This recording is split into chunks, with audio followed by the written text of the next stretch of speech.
இந்த இடம் வந்து கோடம்பாக்கம் நெடுஞ்சாலை ஜானகி கிளே பார்ட்ஸ்.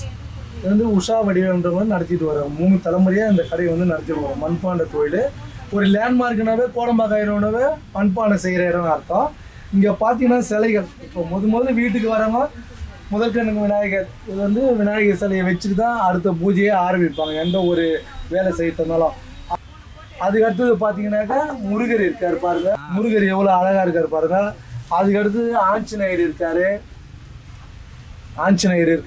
அதுக்கப்புறம் பார்த்தீங்கன்னாக்கா ராதாகிருஷ்ணர், இது ராதாகிருஷ்ணர். இதெல்லாம் வந்து வீட்டில் வந்து பூஜை ரூமில் வச்சு வழிபடுறவங்க வாங்கிட்டு போவாங்க. அதுக்கு அடுத்தது பார்த்தீங்கன்னாக்கா இன்டீரியர், இப்போ பெல் இந்த மாதிரி 5 பெல்ட்ஸு, இந்த மாதிரி டெக்கரேஷனான பெல்ட்ஸுங்க, இந்த மாதிரி இந்த சவுண்டர் உள்ள பெல்ட்ஸுங்க, இதெல்லாம் வந்து வீட்டு அழகுக்கோசம் வாங்கி மாற்றம் இருக்காங்க. அடுத்தது கிருஷ்ணர் பாருங்க, வீட்டு என்ட்ரன்ஸில் வைக்கிறது கிருஷ்ணர் வாங்குவாங்க. அதுக்கடுத்து பெரிய விநாயகர், இந்த மாதிரி ஐட்டம்லாம் பார்த்தீங்கன்னா இந்த இடத்துல ஃபேமஸ். கோடம்பாக்கம் ரோட்னாவே மண்பானைக்கு ஃபேமஸான இடம். இது பார்த்து ஆமை விளக்கு, இது வந்து வீட்டில் வந்து குபேரர்னு சொல்லுவாங்க. இது மெயினாக வீட்டில் வாங்கி வச்சா நல்லது, நடு வீட்டில் வச்சு விளக்கு கொளுத்துறாங்கன்னா நல்லாயிருக்கும். இப்போ வந்து கோலி சீசனு, வாரிகை அம்மன் இருக்குது, பெருமாள் இருக்குது, பெருமாள் தாயார், குபேரர் இருக்குது. இதை பாருங்கள், இதெல்லாம் எவ்வளோ அக்யூரேட்டாக இருக்குது பாருங்கள், இதெல்லாம் ஃபைபர். இது இந்த மாதிரி இப்போ கோலி சீசனு விநாயகர் உருளி இருக்குது. இந்த புத்தர்லாம் பார்த்தீங்கன்னாக்கா பேபி புத்தர் எவ்வளோ அழகாக இருக்காருன்னு பாருங்கள். இதெல்லாம் வந்து வீட்டில் வச்சா ரொம்ப விசேஷம். இதை பாருங்கள் சரஸ்வதி, இதெல்லாம் பார்த்தீங்கன்னா வீட்டில் வைப்பாங்க. இப்போ நவராத்திரி குழுவசம் வீட்டில் வைப்பாங்க. அடுத்தது குதிரை வைப்பாங்க, யானை, சங்கராச்சாரியார் இருக்கார் பாருங்கள். இந்த குபேர லட்சுமி பாருங்கள் எப்படி இருக்காருங்க. இதெல்லாம் ரேட்டு ரீசனபிள் ரேட்டு தான். காஞ்சி சங்கராச்சாரியார், சாய்பாபா, எல்லா சிலைங்களுமே வந்து இங்கே தத்ரூபமாக வந்து ஃபைபர்லேயும் மெட்டல்லையுமே இருக்குது, ரெண்டுத்துலேயுமே. ரேடியத்தில் பாருங்கள் விநாயகர் எவ்வளோ அழகாக நைட்டில் வந்து வெளிச்சம் அடிக்கும். இந்த ரேடியம் 4500 வரும், ரொம்ப ரீசனபுளாக. இப்போ வெளியெலாம் பார்த்தீங்கன்னா நீங்கள் 6500 ரூபாய். ஜானகி கிளே பார்ட்ஸ் நீங்கள் கூகுளில் போட்டால் யூடியூப்பில் சிங்கப்பூரில் இருக்கிறோம், மலேசியா, ஜெர்மனி, ஆஸ்திரேலியா, யூஎஸ்சி எல்லா நாட்டுக்கும் அனுப்புகிறோம் நாங்கள் எக்ஸ்போர்ட்டு. இதெல்லாம் மண்பானை சட்டிங்க, சமைக்கிற சட்டி, தோசைக்கல், டம்ளரு, சமையல் பாத்திரங்க, பூஜா, வாட்டர் பாட்டில் எல்லாமே எக்ஸ்போர்ட்டிங் தான் நமக்கு.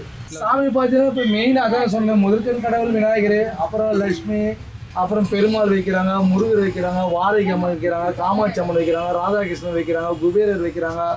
எங்ககிட்ட பேர் சொல்லி நடராஜர் இருக்கார் பாருங்கள். எல்லா சிலைகளுமே எங்ககிட்ட இருக்குது.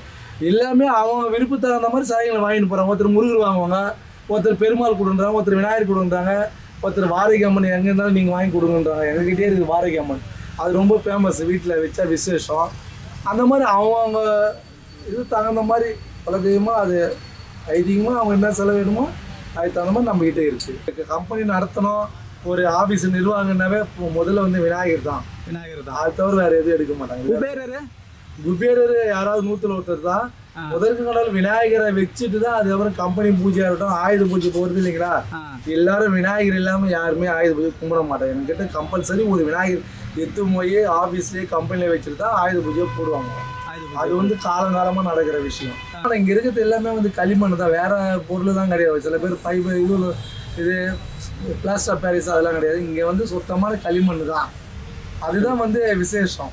அதுதான் வீட்டில் வைக்கணும். மற்ற பொருளை நீங்கள் அதாவது வந்து பெருமையாக சொல்லலை, நீங்கள் தங்கத்திலேயே விநாயகர் வச்சுருந்தா கூட களிமண்ணால் செய்யப்பட்ட ஒரு விநாயகர் பூஜை ரூமில் இருந்தால் மட்டும்தான் விசேஷம். ஆமாம், அது வந்து ஐதீகம்.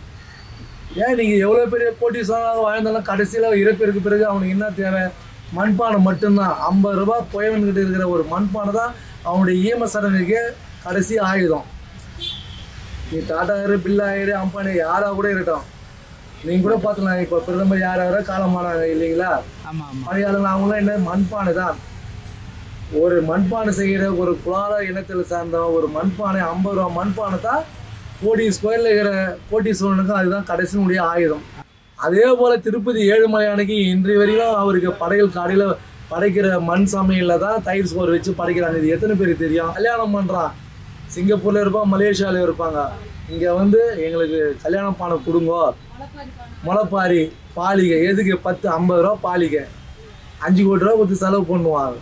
ஆனால் 50 ரூபா பாலிகள் தான் அந்த விஷயமே அடங்கி இருக்குது இல்லைங்களா. இதெல்லாம் பாரம்பரியம், இதெல்லாம் மறக்க முடியாது யாராலையும். பெருமாள் கருமாரி அம்மன், பச்சை அம்மன், அது மாதிரி வந்து வாரிகை அம்மன், அந்த மாதிரி வந்து கேட்பாங்க என்கிட்ட. கனவுல கருமாரியம்மன் வந்தார், இது மாதிரி இந்த அம்மா வந்தார், மாரியம்மன் வந்தாருன்னா மாரியம்மன் சிலை கூட என்கிட்ட இருக்குது. அதனால செய்து கொடுத்துருவோம். களிமண்ணால் செய்யப்பட்ட உருவபொம்மைகளுக்கு உயிர் கொடுக்கறது தான் நம்ம வேலை. எங்கள் கையில் களிமண்ணால் செய்யப்பட்ட பொருள்கள் நாங்கள் பெயிண்டிங் பண்ணி கொடுத்து எங்களுடைய ஐடியா இதுதான். ஆமாம், இப்போ குழந்தை பிறந்த உடனே அதுக்கு பேச்சு சரியாக வரலனாக்கா ஒரு சின்ன அகல் கொடுப்போம். அதில் உரப்பான்னு சொல்லுவாங்க. எத்தனை பேர் தெரியாது. அந்த உரப்பான காமாட்சி மரங்களை சுட்டு அந்த தாய்ப்பாலை அந்த அகிலில் விட்டுட்டு அதில் ஏய்ச்சி நாக்கல் தருவோம்னாக்கா நாக்கு சுத்தமாகவும் பேச்சு நல்லா வரும். இது எத்தனை பேருக்கு தெரியும்? அவங்க டாக்டர் என்ன போவோம், டாக்டர் என்ன பண்ணுவாங்க சொல்லுங்க. அது டாக்டர் நம்ம குறை சொல்ல விரும்பல. ஐதீகம் என்னன்றத அது புரிஞ்சிக்கணும். அதேமாதிரி சில பேர் அக்கி வரும், உங்களுக்கு கேள்விப்பட்டிருப்பீங்க.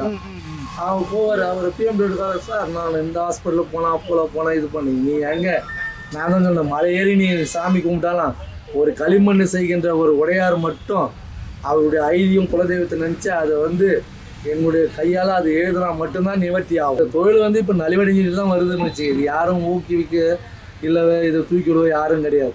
ஏன் இதெல்லாம் சொல்கிறேன்னாக்கா நம்முடைய ஆதங்கம். மண்பானை சமையலில் நிறைய பேர் இங்கே மெட்ராஸ்லேயே வந்து சிவாஜி வீட்டிலேருந்தெல்லாம் வந்து எடுத்துக்கோங்க கூட எடுத்துக்கின்னு அதிகமாக அரிசி பருப்புலாம் எடுத்து வந்து தட்சணை வச்சுன்னா சிவகுமார் நடிகர் சிவகுமார் வீட்டில் அவங்க சம்சாரம் வந்திருக்காங்க. இதெல்லாம் பேர் சொல்லக்கூடிய விஷயம்.